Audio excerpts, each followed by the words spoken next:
real assets. I've called my impressions for today, where you start is not where you end. Where you start is not where you end. And we saw in Nick Bedadell interview that this man hardly passed matric, scraped into university. Today he is a professor and somebody who's built a phenomenal success story in this country.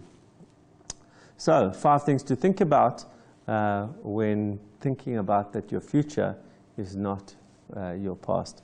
Your past may inform you, but it does not determine your future. So let's unpack that. Your past may inform you, but does not determine. The first thing that you have to believe is that your future is in your control. And the only value the past has is to give you some information of where you've been, but not where you're going to go. Too often we see where people think that their past is their future, and that very often even worse is that their parents' past, their parents' lives are their future. It's not. Your future is your future. You make it. It's your decision.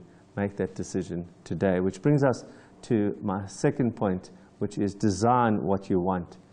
You see, when we spoke to Nick, he spoke about the fact that when he started, I asked him that question around whether, around Founder's Trap. He said he was already planning his exit on day one when he started the Gibbs project.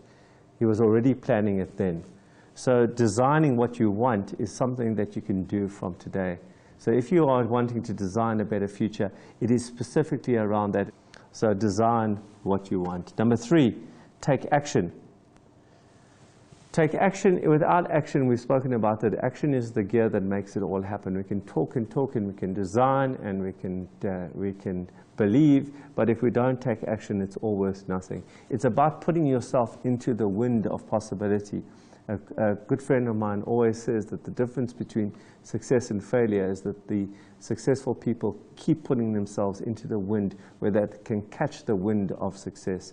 Are you putting yourself out there by taking action? So do take action. Number 4 is allow the universe to conspire. Is once you're out there, once you are in the wind, you will see how all of a sudden opportunities present that would not have presented unless you had taken the risk on yourself and put yourself out there in front of these opportunities. And once again, when these opportunities present, you have to take action and do something about it. And your final, I think, responsibility as an entrepreneur is to remain on track.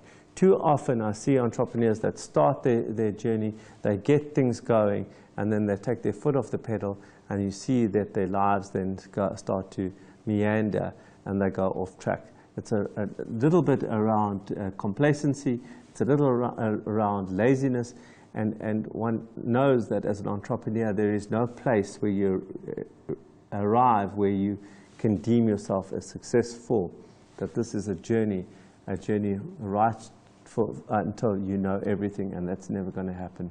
So enjoy your journey as an entrepreneur. Where you start is not where you end.